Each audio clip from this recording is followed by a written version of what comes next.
I refuse to accept body glitter if the cost is also low-rise jeans.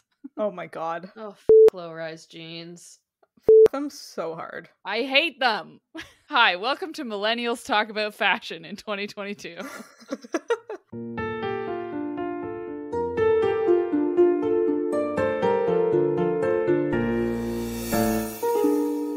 Hello, and welcome to another episode of Midlight Crisis, a real podcast hosted by three grown-up biologists revisiting books from our teens, and it's totally cool. I am Sophie, one of your hosts, and I have a randomly generated fantasy name for today, and it's, a fun one. My name for today is Benleaf Art Giver. Aw. Aww. Wow. Yeah. I'm just a little guy. Yeah, what a friendly sounding fella. I know. Just giving some art, I guess. Yeah. I immediately thought of the fox from Animal Crossing, but that's just because I have like 300 hours in Animal Crossing. Oh my god. So it's not too far from my thoughts at any time. Yeah. That's fair. What about you guys? Who are you? Well, my name's Sam, but today in Fantasyland, you can call me Russell Swordtoothed. Oh, that's also Wow. good. You got you got a real name. Again. A real name. You got Yeah. Russell. I'm Russell. I'm not Jake, I'm Russell. I'll only ever do I remember any of the other ridiculous ones? No. But No. do I remember that I was Jake? Yes.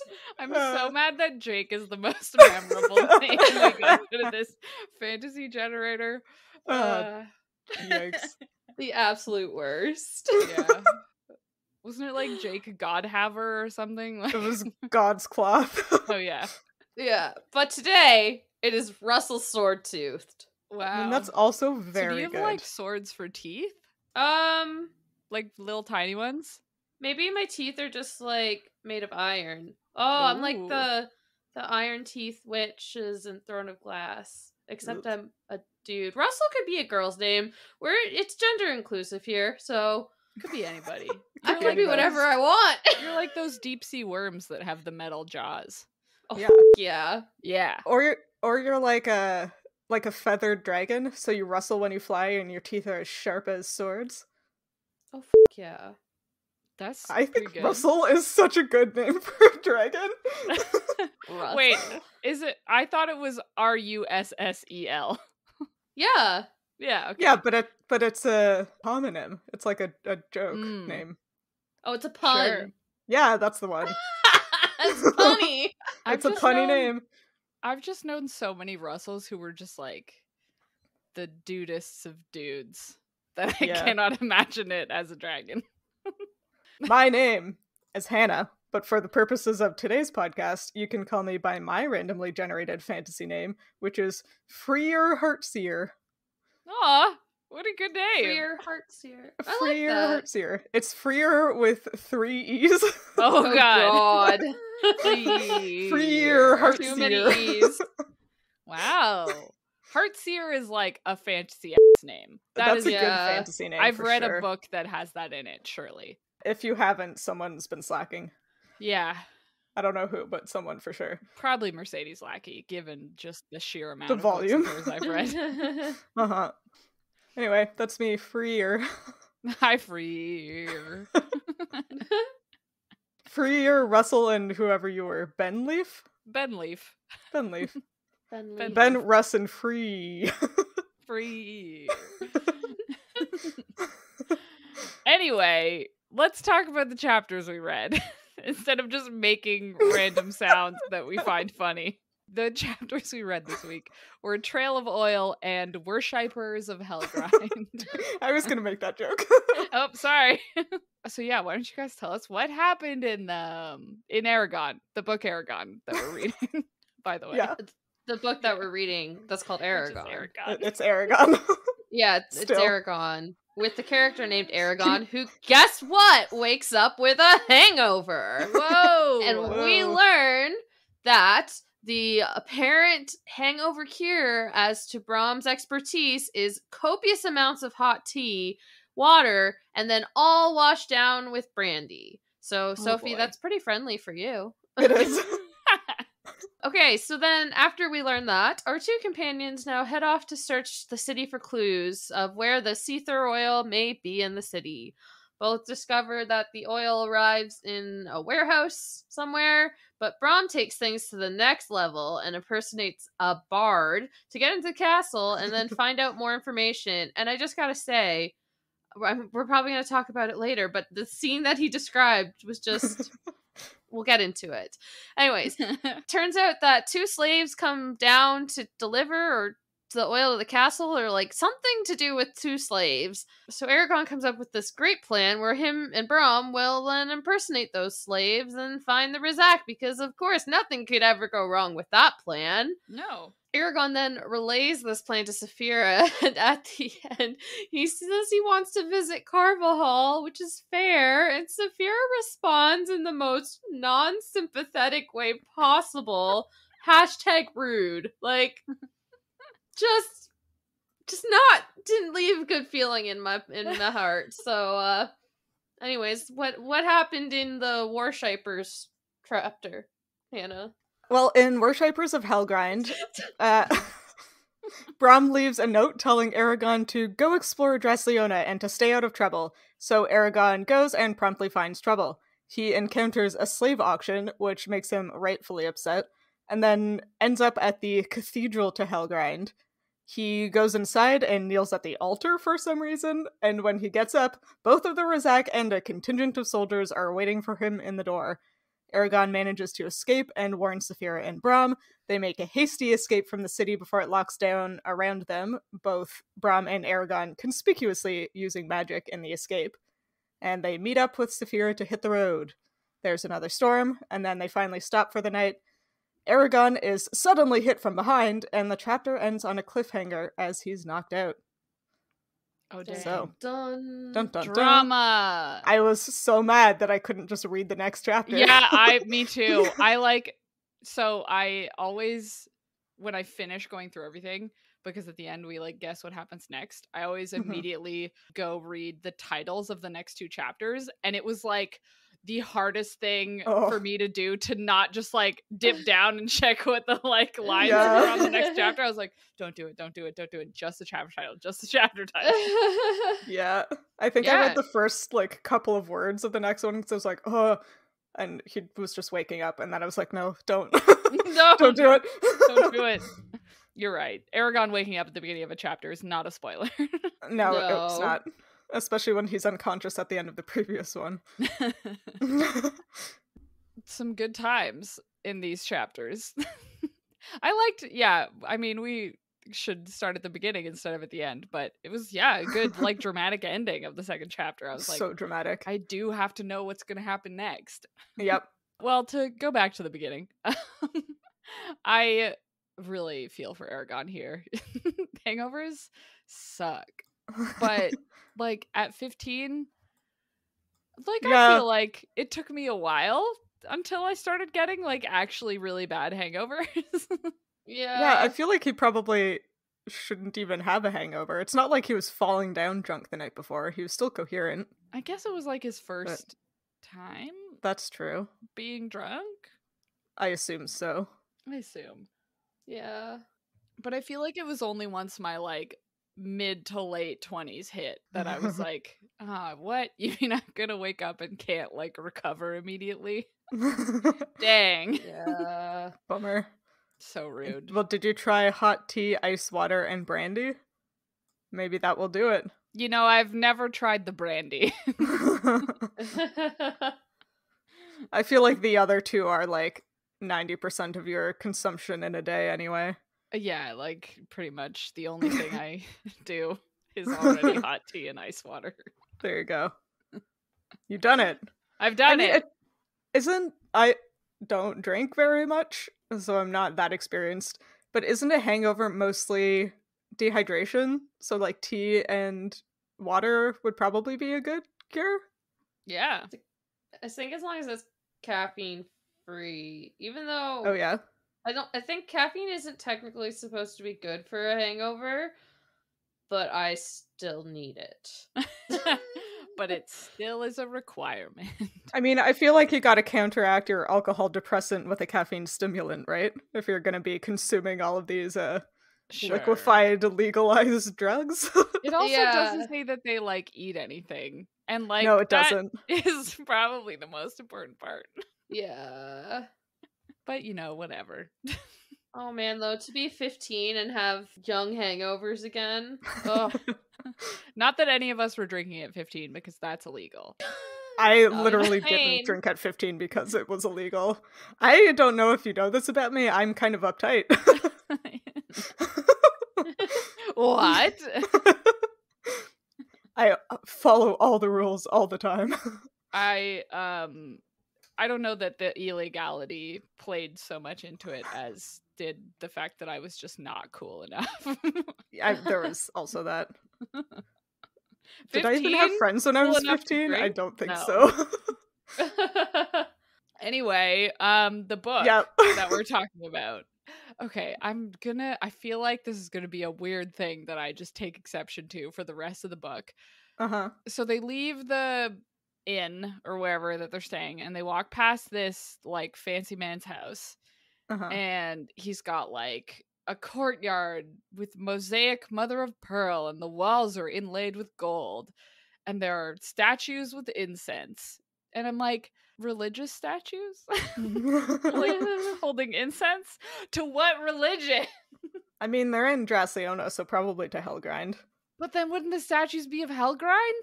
They're like people statues. Maybe they're priests? Maybe. Yeah. He didn't mention if the statues were missing body parts, though. That's true. The other thing was that, okay, like, we all agree a courtyard is an area that is fully enclosed Uh-huh. by buildings, and Uh-huh. yet Eragon can see everything that's inside of it, but like 2 seconds later, it says that all of the fancy houses are like gated. Yeah. So like, Oh. did he decorate the outside of his courtyard with mother of pearl and gold and incense? I was thinking maybe it was one of those ones that has like a gate so you can like walk through it. Oh, you so know? you could like see through it too? Yeah, or like the road goes through it so you can like show off how fancy he is. I guess. I don't know. Yeah, I was just like, because I was picturing it as like inside a courtyard, and then I was trying to picture like having statues with incense on the outside wall of your courtyard. And I was like, that seems like a wild expense. Yeah, I mean, this guy is apparently Yeah, quite a fella. super rich. Super rich and has no conscience, according to Brom. It was a fun line. He Yes. answers only to the king and his own conscience, which hasn't been very active recently. I do like good. that. Yeah, that's a good one. It's a good Brom line. has a couple of zingers in him. Couple of zingers, yeah. Yeah. I did also like, so mother of pearl is like a gastropod thing. It's like a fancy shell, which is fun. Just a Yeah. fun thing. Fun little detail. I wonder if they are using a freshwater species since they're right on Leona Lake, or if he has to import it from somewhere near the sea. That's interesting, yeah, because you can have like freshwater mussels that have like a little bit, right? But they don't have like Yeah. a ton. Yeah, in real life. But like in fantasy, who knows? Yeah, maybe they have magic giant cephalopods that Ooh. like Do maybe they have- cephalopods have I Not- guess like a Nautilus do. nautilus could be, Yeah. yeah. they have the shiny inside. Yeah. Normally you see it on like abalone. Yeah.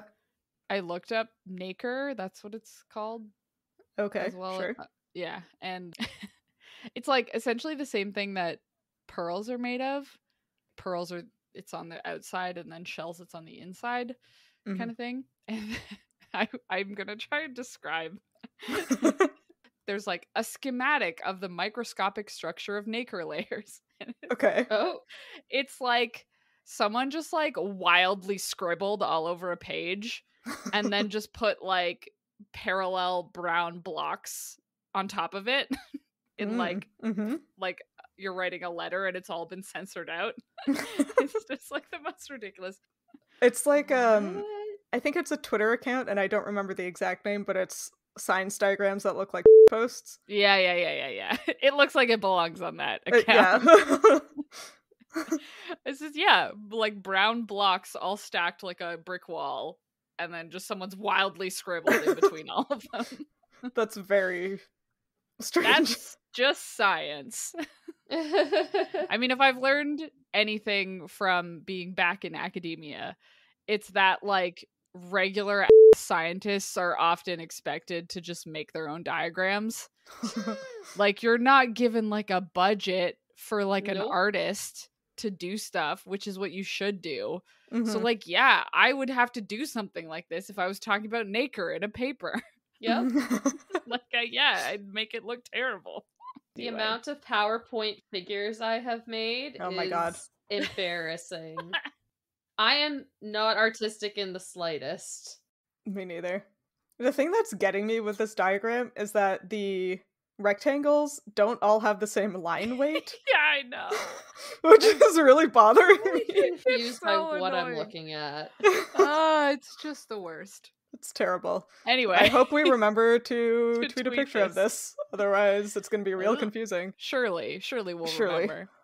Yes. Anyway, that's my fun mother of pearl fact, to talk about a visual thing that no one can see on our podcast. Should we talk about how they like Scooby-Doo this thing and split up to look for clues? Yeah. And then they both basically come up with the same clues. Yep. That's exactly what my notes say, in quotes. We can't do this together. Proceeds to find out the exact same thing as each other. Yep. Yeah, it was not really a fruitful split. Brom was like, we definitely can't cover the whole city together. We better split up. And then like, the exact same information. They both get the exact same information. Yeah, only Brom gets more of it. Yeah. And Eragon just like stops at step 2.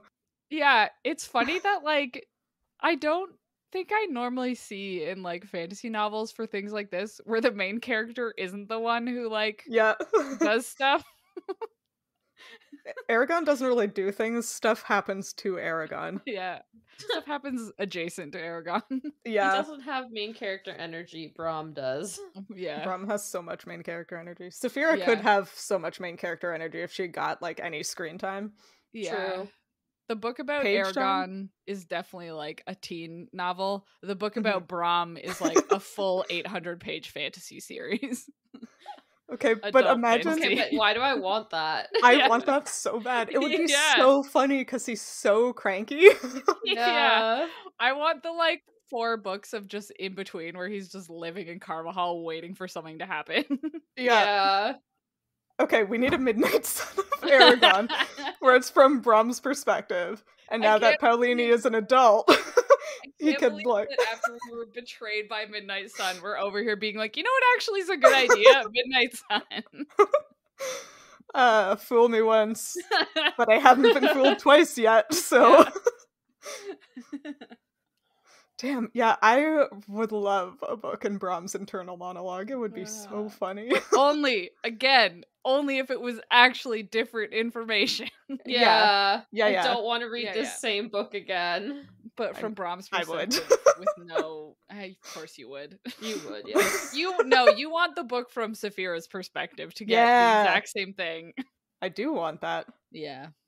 I mean, we could have all 3. You could have all 3.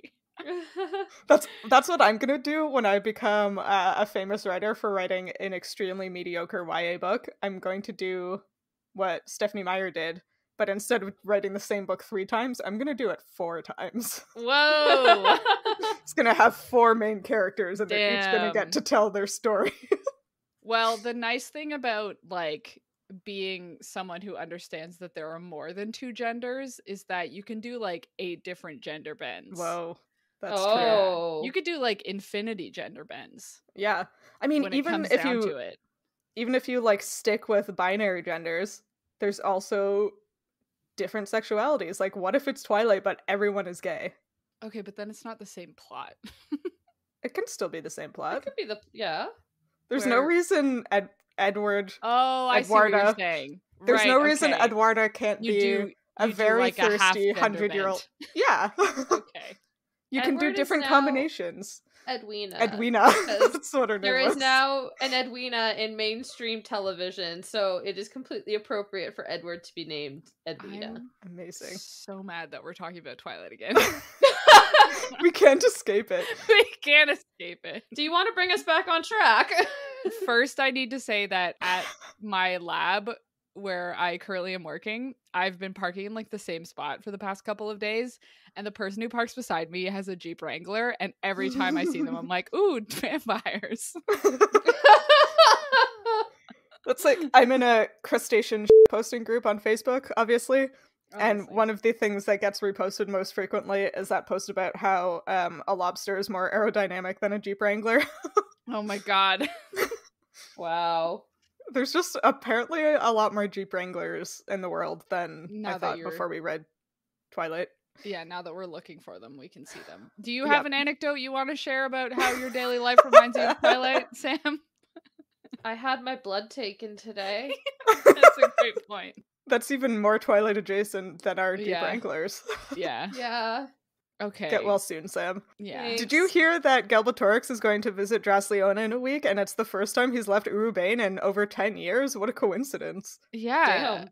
I Wow. can't believe that he's going to Drasleona instead of anywhere else. Weird. Yeah. Isn't that crazy? That's so so weird. strange. Such a strange coincidence. What a coincidence. It Yeah. can't be for the plot or anything like that. Nah. The funny thing is, like, in universe, at least with the information we're presented in these chapters, it actually does seem like it's a coincidence. Yeah. Which is buck wild. Yeah, Yeah. absolutely buck wild. Like, It's the first time in over a decade that he's leaving his, like, creepy old palace or whatever. yeah. And he's just gonna happen to be in Drasleona the same time Eragon is there to, like, exact his revenge on the Razak. like Damn. so wild.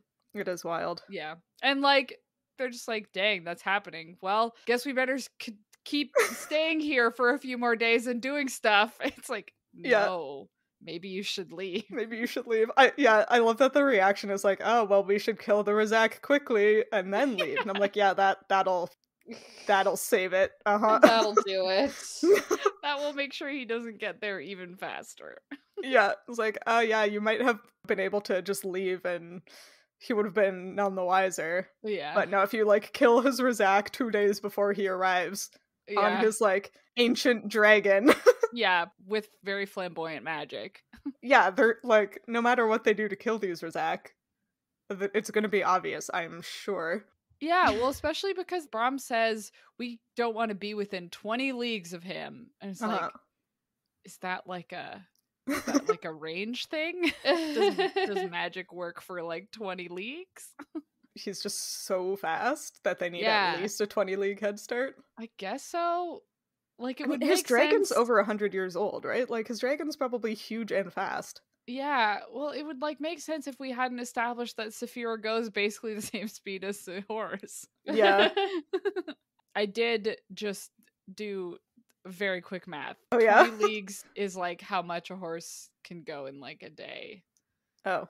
Ish. Like, they can obviously go much further if they're really good, but like roughly you could do I mean, that have you within a seen day. Snowfire, though? Wow, what a Wow. special horse he is. Again, not the main character's horse. I still don't know why Snowfire is such a special horse. Right? Yeah. He hasn't really done anything, but he's, like, so special. It's the Shadowfax effect. Yeah. But It's isn't probably Shadowfax actually special? Yeah, but that's what I'm saying is like he needed a Shadowfax because Lord of the Rings. Yeah. Right. Yeah, it was probably something that just like is very important to Christopher Paolini. Yes. Yeah. Maybe he had a horse named Snowfire. Aw. Or maybe he Huh. just really liked Shadowfax. Yeah. I will Probably die on both. this hill. Yeah, I mean it tracks. Yeah, it's very clear, I would say. I like that Eragon is like, oh, I can't fight the king. And Brom is like, you're right, you can't fight the king. I'm like, I feel like you probably can't fight the Razak either. Yeah. Right? And no one's talking about that. Like That's what I thought. I was like, why does this kid think he can take the Razak? Like, What? Why does Brom think he can take them? Like, Yeah. Also that. Why are Like, we all also delusional? there are also several of them. Like, there's two There's at least, there's right? two. Yeah, I think there's only two. Okay. Like, if But there was still. one, maybe. But there's Yeah. two. Yeah, there's two. And, like, Eragon's never actually fought anybody. Yeah. I guess he fought those Urgles once. But that's Yeah. it. What are you talking about? He fights Brom all the time. Yeah, but that doesn't count. They're not actually fighting. Like, I feel like maybe, like, fight some dudes. Go grind out in the forest for Yeah. a couple more levels, and then Yeah, like, go hang out in the tall grass. yeah. I'm concerned for Eragon's safety. Yeah, me too. Ugh. Also, like, Galbatorix has been king for like 100 years? Something like that, yeah. More? It's like weird to me that Eragon keeps being like, specifically for like the slave thing. They mentioned like, there are slaves here, and then Eragon's like, I thought the riders got rid of the slave trade. And then Brom is like, well, when the king came into power, he's brought it back. And it's like, why would Eragon not know that? Yeah. Like, the country's been under Galbatorix's rule for like at least 60 years more than Eragon's been alive. Yeah. Like, surely everyone knows this. I feel like if it had been consistent up to this point that because Eragon is from a very small isolated village at like one end of the kingdom, that he like wouldn't know things about the rest of the kingdom.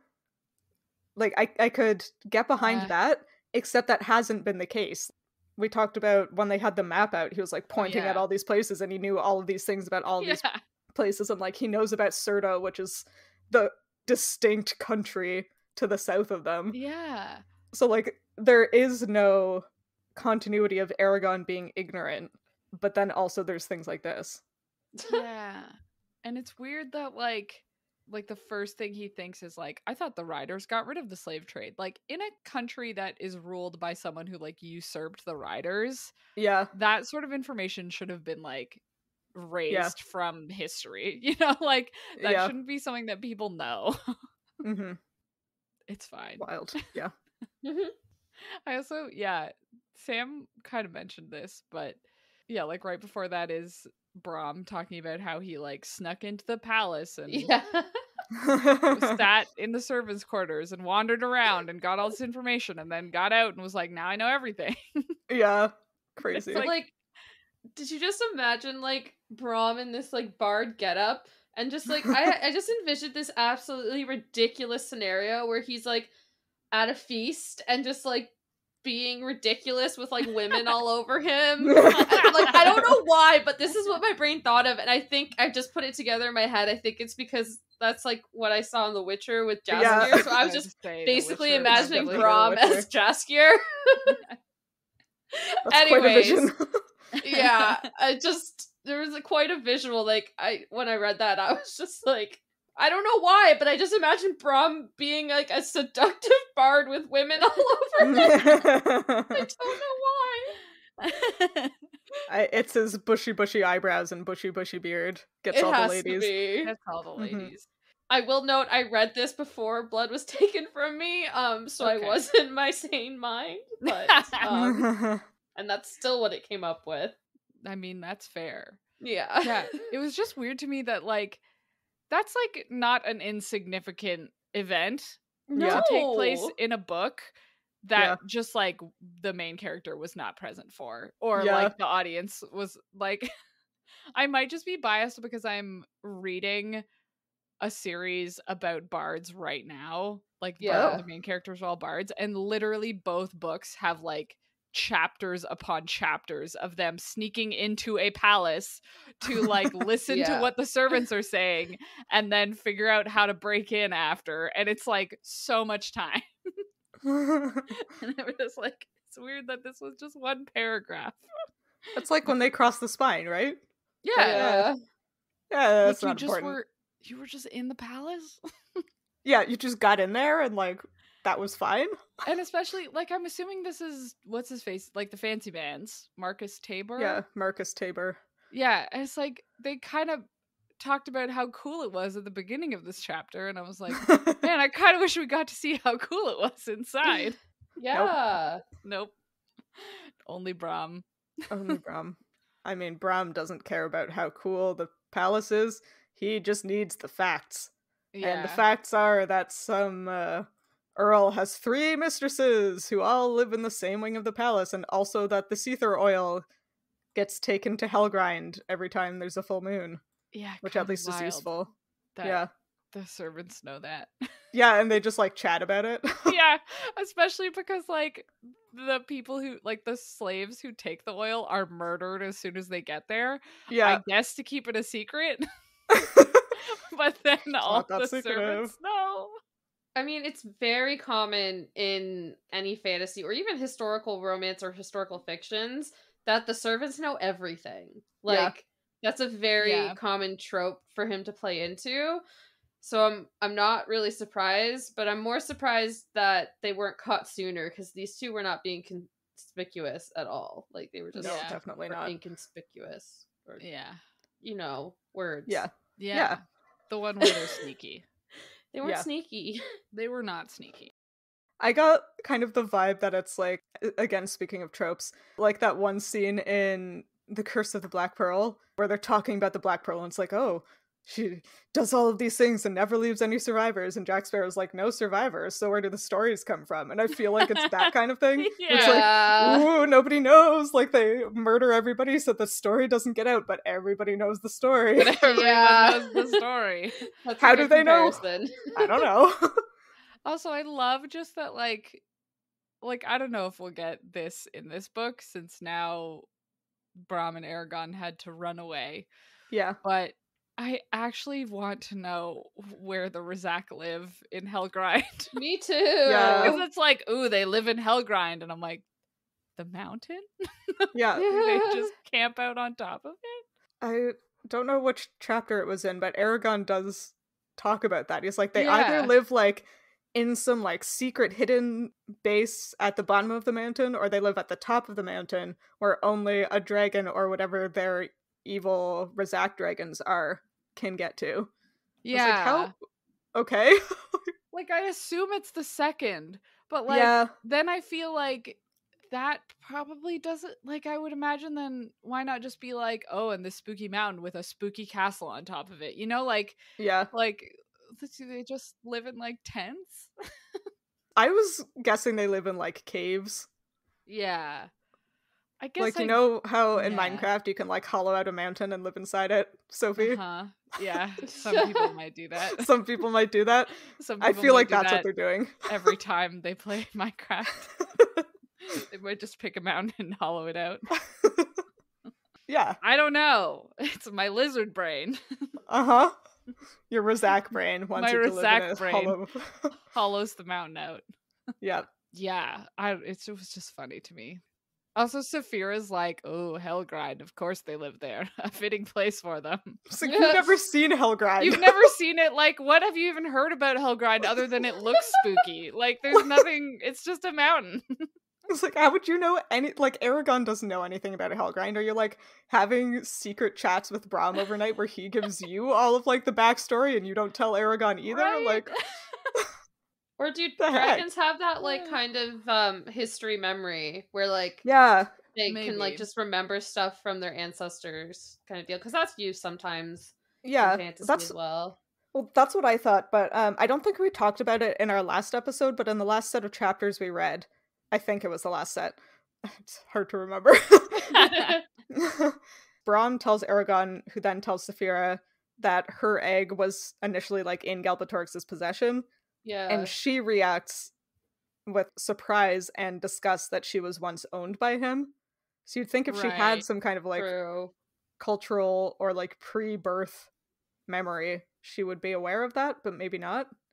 I was more thinking like she was born with like the map in her head kind of thing. Like more like, so she doesn't have like the memories of what like when she was an egg, but more is just born already knowing the world, if that makes sense. Like she already knows the cities, she already knows like the ecosystems and like the climate and that kind of stuff. Because I feel like that comes Yeah. into play a few times in fantasy. I feel like that's Yeah. not a new concept, right? Yeah. No, yeah, I'd believe that. It is, I guess it is, could just be enough that, like, Helgrind looks spooky, It does. therefore True. it is a fitting place for them. True, yeah. Uh-huh. I do still find it kind of entertaining how heavily Paolini leans into, like, Drasleona and, like, the worshippers of Helgrind being spooky and, like, macabre. It's, like, so in your face. Like, there's absolutely no room to interpret this place as anything but creepy and evil. Yeah. Like, no matter how hard you tried. Yeah. But then it was, like, so strange because, I mean, like, not to skip ahead a little bit, but in the next chapter, he goes into the cathedral Yeah. of the Helgrind guys, and there's, like, nobody there. Like, Yeah. there's nobody doing anything creepy. And he kind But of, the like, building is creepy. but the way the building is described isn't necessarily creepy. Like, it's sort of, like, intimidating, or, like, I don't know. I feel like he did a good job describing how a cathedral makes me feel regardless when I go inside of it. Accurate. Which You is feel like you're kind about of to like, burst into flame. yeah, you're like, oh god, it's so big, and what am I doing here? What's happening? But, like, yeah, there's not, like, gore all over the altar and people missing parts of their bodies. There are, like, gory scenes in the stained glass, though, I'm pretty sure he says. Yeah, let me... Which is, like, a crazy thing to put in stained glass. Yeah, Yes. that's pretty wild. Like, it was like, oh, fantastic beasts writhed on the walls and heroes and kings marched along their bottom edges. Like, that doesn't, necessarily feel creepy. And then, like... Yeah, but stained glass windows depicting scenes of anger, hate, and remorse pierce the walls is pretty creepy. Yeah, but then, like, 2 seconds later, it's like motes of golden dust floated through the air. Like... Yeah, very atmospheric. Yeah, very atmospheric. Very cathedral atmosphere, which, Yeah. like, didn't necessarily make me feel like I walked into this room and, like, it was all dark and spooky. True. And then, like, yeah, as he's, like, running away from the Razak who show up, he, like, runs through a bunch of the priests and they're just like, ah! And then, yeah, it's like he sped through several chambers, startling a group of priests. Shouts and curses followed him. Like, that's just, I don't know, like, regular people. Just some guys. Yeah. Just some guys. Before we get too into that, should Yeah, we sorry. circle back to the end of the Trail of Oil chapter? Yeah. Where... We've heard Sam's opinion about it. Yes. It made me mad. He just was feeling homesick, and it doesn't have anything to do with the fact that I also currently feel homesick. Unrelated. I was like, I feel like Eragon's being the one being unreasonable in this situation, where he's like hatched a dragon and gone off to, like, kill the personal servants of the king, and he's being so delusional. He's like, what? When this is done, I can just go home. And it's like, you can't. Like, you knew you couldn't when you left, and you still can't. Like, come on, man. Yeah, like, I kind of... He can't. He's gonna get his whole town killed if he tries to go back after this. But realistically, when he goes back, it'll all be settled and the land will be in peace again. So why couldn't After he go killing the back? Razak? The Razak aren't the problem. The Razak are his personal problem. They're not the problem with the land. Oh. Like, he wants to kill the Razak and then go home. Okay. The way I interpreted it was, like, at the end of the entire saga. Like, his story's over, and he can go retire across the sea like Bilbo, but in Carvajal. Yeah. So that's more what I thought. Does Bilbo retire across the sea? Yeah, thought it Bilbo was and Frodo both go on the boat. I thought Oh, they Bilbo both. was just in Rivendell, but what the do I know? He goes to Rivendell, but at the end, and like when Frodo goes on the boat, Bilbo goes with him. Oh, that makes sense. Okay. Yeah. Anyway, sorry. No, that's good. Yeah, I like... Again, the first time I read it, I was like, wow, what the Saphira? Because, like, it does sort of seem like maybe when we're done with all this bullshit, you and I can go back to this place where we both grew up, you know? And, like, the way Saphira just, like, is like, what the hell? You can't go back. Like, all he says is we could visit Carvajal. Yeah, and then it's just a Saphira visit. says, you want to go back to your previous life? Stop thinking about it, you know? Like, you Yeah. have to figure out what you're doing next. Like, you can't go back to your last life. I thought about it and I was like, that makes sense if we assume that all the times that Eragon has been like thinking about like, man, I wish I could just be a regular person. I wish I could have a regular life. That Saphira is like hearing that, Yeah. you know, like if they Yeah. are like bonded in such a way that she can hear it, Mhm. but or that he's mentioned it, but he hasn't said that he's told her that before. But anyway, But Yeah. she could have also, well, it's not in her character, so I'm also not shocked by her response. But it's like, that could have been just worded so much more empathetically and just been more like, well, maybe one day you can go back and visit, but just like, remember, you got yourself into this and you're in it for the long haul now. Instead of being like, stop being so stupid! Which is how it felt. Didn't I like kind of came at it in both this chapter and there's a moment in the next one where to me it seems like Saphira is upset because she is interpreting that Eragon doesn't want the life he has with her. yeah. And that like she seems to think that he wants to go back to the way he was before she existed, and she knows that she's incompatible with that lifestyle. So I'm kind of coming at it from the perspective of like she is upset that Eragon would rather have a life without her when she doesn't like have an option and also had no control over it really. Yeah. Yeah. She didn't ask to be born. Yeah, I would mean, be I pretty guess she upset if I did. had like yeah, I guess she kind of explicitly did. But like if I don't know, yeah. had like a friend or a partner or something and I moved somewhere with them and they spent all of their time talking about how they wish they could go back, I'd be like, okay, Yeah. but like we're here together and you just want to leave, like Yeah. I would be bothered. So I kind of get that. But I feel like all of this could have been alleviated if they just talked about their feelings a little bit Yeah. better. Like, if Saphira Yeah. had just communicated that, hey, this kind of seems like you're saying you don't want me to be in your future because you want to go back to the way things are. And Eragon's like, no, like, I want you in my future. I'm just saying, like, I miss home. It'd be cool if we could visit every once in a while, maybe. And she'd be like, oh, okay, yeah, cool, chill, done. Yeah. Yeah. I feel like she's too prideful Oh, yeah. to admit to needing something. Oh, and for sure. Eragon is kind of selfish and oblivious and like doesn't realize the way his actions affect her. Yeah. Oh, 100%. Yeah. Yeah. I mean, Again, they're yeah. like teenagers, right? Yeah. They're both teenagers, yeah. I'm just saying, from the perspective of an adult who was also a dumb teenager once, this could all have been avoided and they didn't have to be mean to each other. Yeah. Yeah. It does also feel a little bit like world building through something like conflict. this. Yeah. Well, like, Yeah. so the way she immediately snaps back makes you feel like this is a conversation they've had before. So like Yeah. without having to True. build up to it, right? It does seem like, yeah, this is the moment that Saphira like puts her foot down, being like, Yeah. you need to like stop thinking about Yeah. the past. You need to figure out what you're doing in the future, which like is fair if you assume that they've had this conversation multiple times. Yeah. Again, which has fair. happened before. Yeah. Yeah. There's also, with this conversation, it's very clear that Saphira has made up her mind about what she wants to do. Yeah. And Eragon, from this conversation, it seems like he agrees with her, but like doesn't explicitly say it. Yeah. Because Yeah. rather than dancing around it, Saphira basically tells him like, once this is done, you only have two options. You can join the Varden and you can go to Galbatorix, and I will never go to Galbatorix.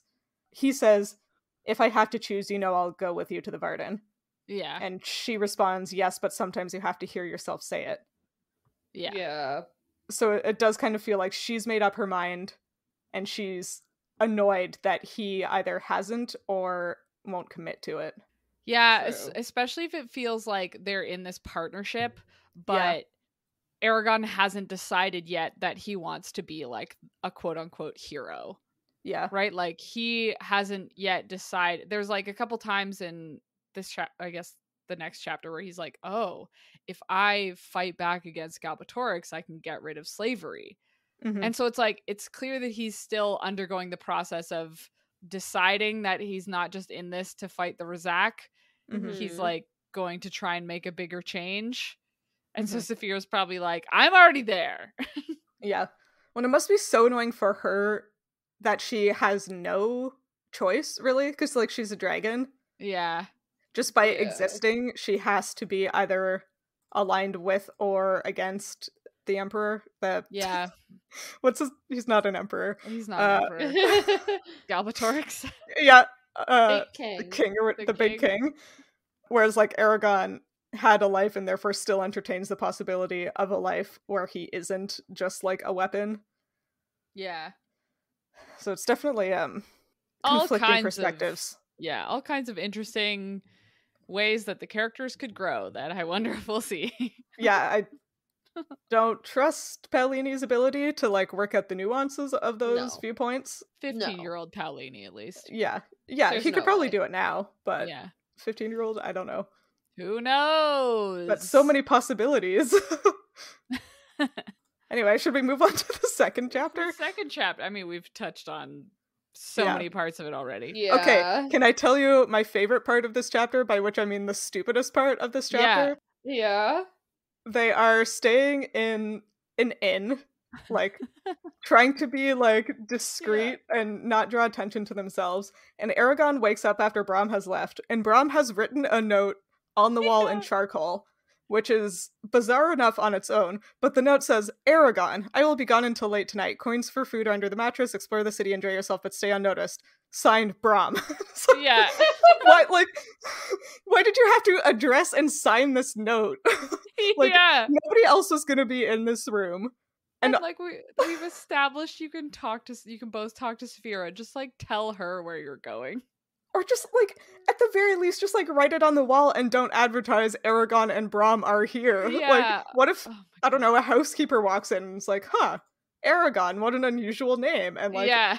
chatters with the other servants.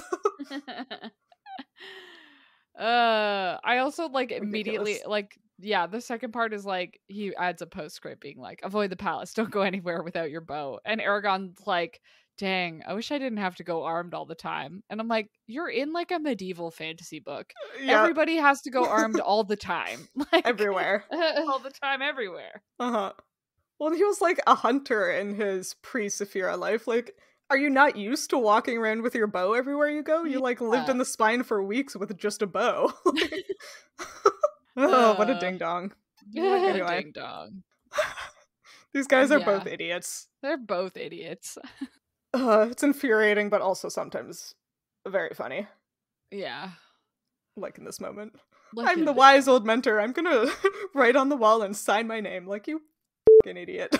But this goes back to my point. They weren't being stealthy at all. No, not Like, in the it's not slightest. even shocking that the Razak found them. I was more like, No. literally the whole time I was reading this, I was like, okay, when is it coming? Because, like, they're being so obvious. Yeah.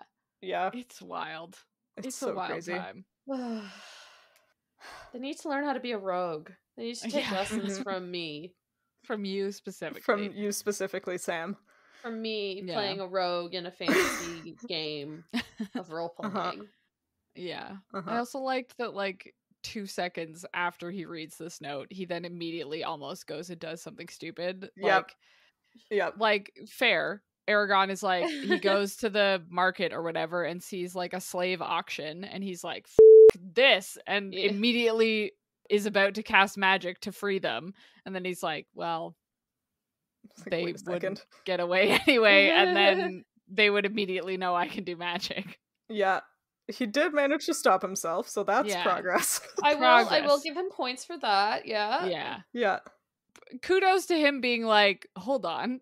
I Yep. could stop all of slavery if I fight Galbatorix. It's like, yeah. Good Yeah. job, Eragon. It's Yeah, like- he says, with Saphira by my side, I could free those slaves. I've been graced with special powers. It would be selfish of me not to use them for the benefit of others. It's like, okay, Anakin Skywalker, like, calm Yeah. down. Like, oh my god. Yeah, this is where Eragon switches from like true neutral to Lawful good. lawful good. Lawful Yeah. good. Chaotic I guess good, chaotic probably. good. Yeah. Chaotic good, yeah, chaotic good. Anyway. Yeah. Yeah, and then goes into the spooky cathedral, Uh-huh. which has a wind organ inside. Yeah, that's fun. But like the wind organ is inside. Well, I think Yeah. the outlet is inside, so it makes the music into the chapel cathedral. Yeah, I guess And so. the pipes are up. Did you guys, by any chance, look up what a wind organ is? No. Okay. I'm doing it right now. No, they don't really exist. Yeah, I thought it was just a fantasy organ. Yeah, there's like one that's like an art piece, and it's just like bamboo poles that in theory play music. I literally could not find a video of it actually playing music. Oh. So, I don't know. It's a cool idea. I mean, I get it. I really liked the idea of it. Yeah, but yeah, it seems weird. Like, I feel like the one that exists, like, is fully exposed to wind because there's holes at, like, on the same bamboo, there's, like, holes at different heights. And I assume that that's important. But, like, for, I don't like, know. the different tones and stuff, right? To make and different notes. Right. It all depend on the length of the tubes and the volume of air that goes through it. Yeah, I just don't know that, like, just having a short portion would, like, outside wouldn't, like, because this cathedral's gigantic. It is huge. Yeah. I think I was imagining it working like when you blow over the top of, like, a beer bottle. Oh. But then it couldn't have an opening inside the building. Maybe it resonates inside the building? Yeah, maybe. Anyway. I don't know. It's a fun concept. It is a fun concept. I did find a video of, like, a wind harp, which Oh. is, like, absolutely bonkers. It's just a regular harp that you put out on, like, the cliffside in Ireland, and it plays creepy music, and it's amazing. Oh. So if that's anything like what the wind organ sounds like, I'm here for it. Sure. Wasn't there that book about, like, the wind singer? Yeah. Wow, what a good book. I vaguely remember it. It's at my parents' house, and every time I visit them, I'm like, oh, I should read that. But I don't remember anything about it. I might read that next. I kind of want to read it now. Yeah. Anyway. Hey, Sophie, did you notice that when Eragon goes into the chapel, he kneels at the altar but does not pray? Which implies that sometimes he does pray. Right? My notes say he did not pray. Who would he pray to? Has he ever prayed? Does he know what Clearly praying he prays sometimes. is? What's going on? I would never have noticed that if you weren't so impassioned about this issue. About this now, because, like, it's just like, what's happening? If they reveal later on that there is, like, an overarching monotheism, I'm gonna be like, okay, so we were just supposed to assume. Yeah, because this was written by a 15-year-old white American guy.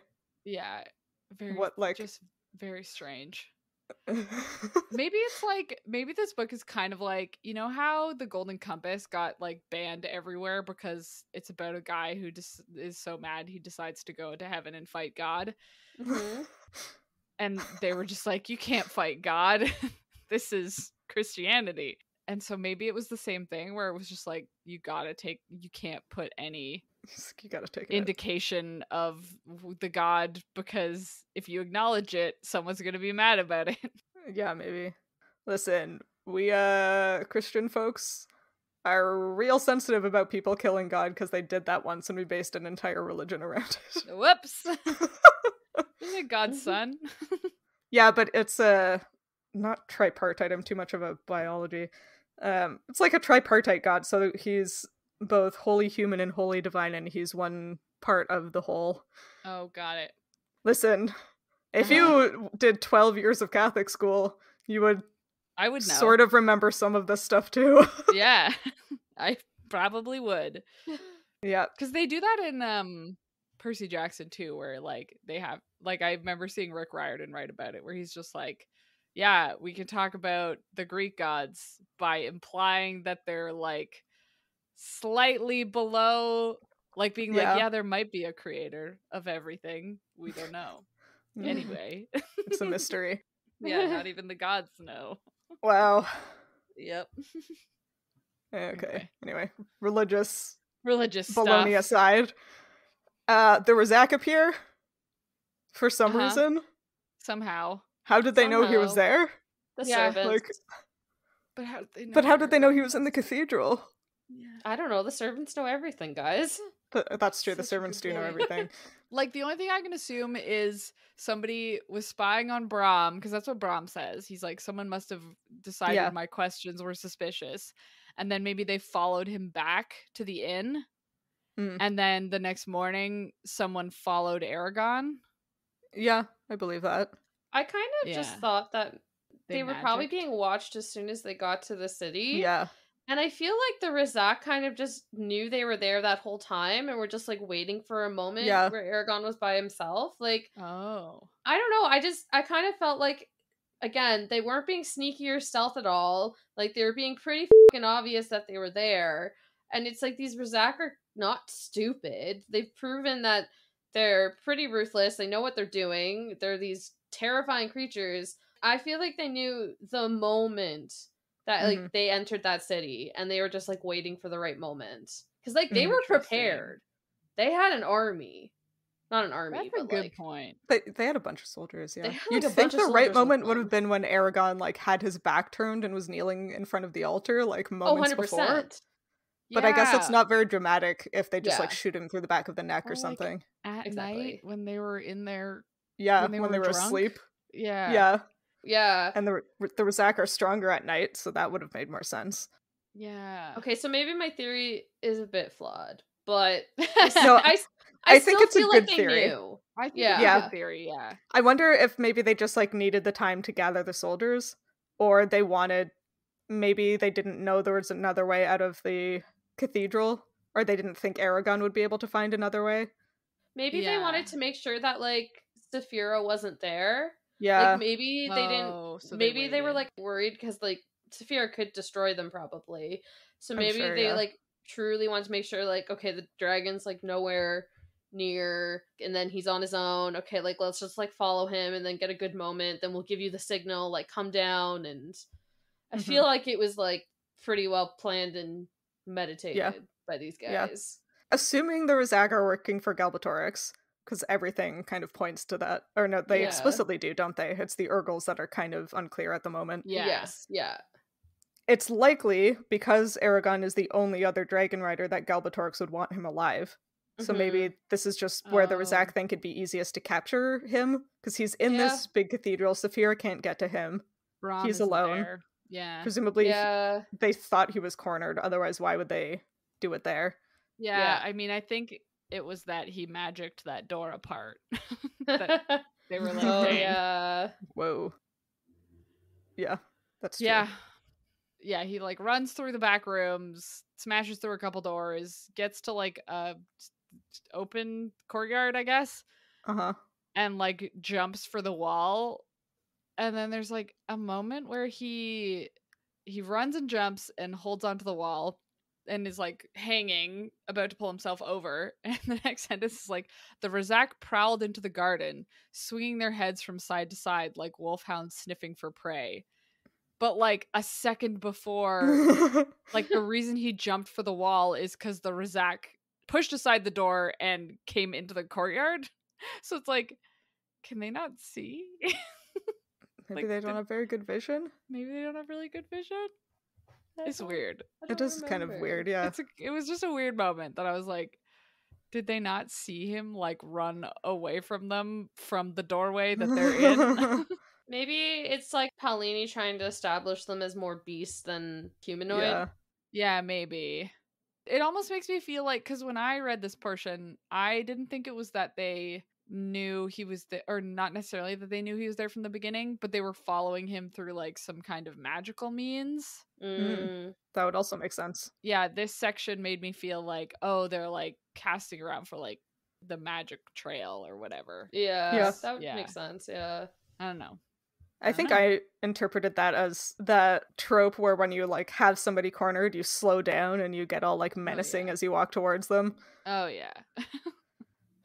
Fair. You know, that very effective tactic that always gives the plucky protagonist time to escape over a wall like Eragon does. Yeah, exactly. Exactly. Yeah, and then they have like a very dramatic escape. Oh my gosh, so dramatic. They like ride their horses, probably killing a lot of people as they run through this very crowded city. Yes. On their horses. On their horses. and then magic their way through the gate. Yeah, Brom shoves all the soldiers out of the way, and Eragon does a do-grind Hulder spell, which, Yeah. according to the translation in the book, just means hold the gate. Oh, I guess Helgrind is Hell's Gates then. Yeah, I guess so, huh? So hell But, exists in this Hell world. exists. Yeah.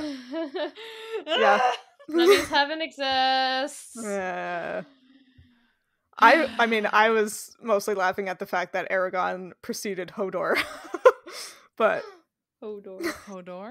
Hodor. Oh, I haven't watched. Yeah, it's fine. Yeah. Anyway, they get out of the city. It's very conspicuous. Yeah. So conspicuous. Also, I guess, supporting Sam's theory that this was all, planned out, they have all of these soldiers at the gates, and, the gates are closing to keep them in. So there must have been a plan to try to trap them. Yeah. I stand by it. Yeah. I sort of was expecting, because, Saphira, so Eragon gets, they get out, and then Eragon gets on Saphira's back to fly for a bit, and then the wind gets too strong, so she has to land. Yeah. And I sort of thought the wind is, maybe it'll be revealed, that it is, the Razak or Galbatorix or somebody doing magic to force them down. I would believe that for sure, yeah. Yeah. Mm-hmm. Especially because with that, we finally get some answers to some of the things we've been speculating. Yeah. And that Saphira is notably slower than horses on land. Yeah. It says she struggles to keep up with them, which we talked about a while ago. Yeah.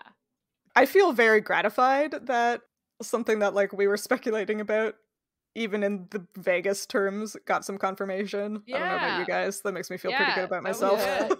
So apparently a horse can trot around 13 kilometers per hour or 8 miles an hour.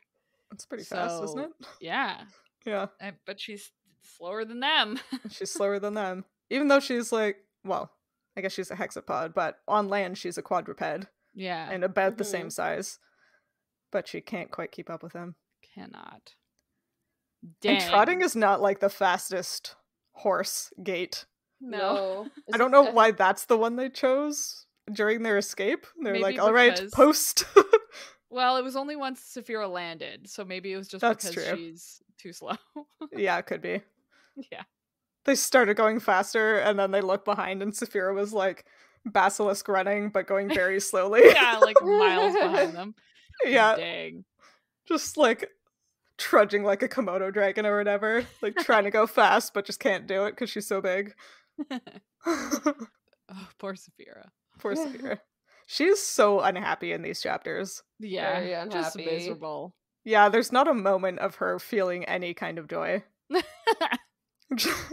I feel I'm probably supposed to feel more sympathy for Eragon, but I feel so bad for Saphira because her entire life has just been following Eragon around as he goes off on these revenge quests and hiding and being separated and yeah.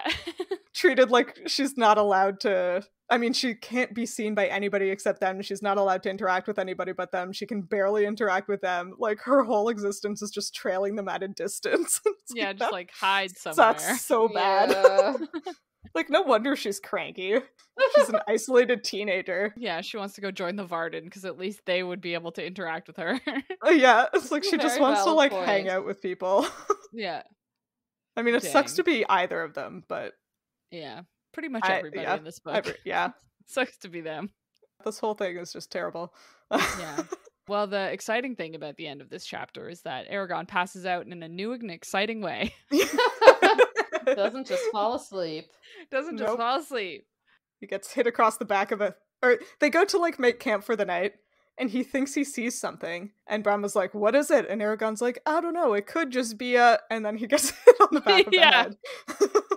Passes out. I'm not sure how anybody could have gotten past Brom and Saphira to hit Eragon on the back of the head, but I suppose we'll probably find that out next time. I guess we'll find out next time, but until then, we Ooh. can guess. Yeah. Yeah. Okay, so the next two chapters. The next chapter has an excessive number of apostrophes because it is called The Razak's Revenge. Razak has 2 apostrophes in it, and it's too many.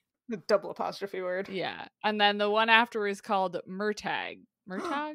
Murtag? Oh my god, Murtag. I don't know how to... Murtag? Is that how you Murtag. pronounce that name? Yeah. Murtag. Okay, Oh my so god, you Murtag is a guys. character because Hannah just got like real stoked Real about excited. it. Yeah. And Oh my god, I'm pretty sure guys, there was it's Murtag. Zachar who hit Eragon across the head. Yeah, that was Seems going to be my accurate. guess too.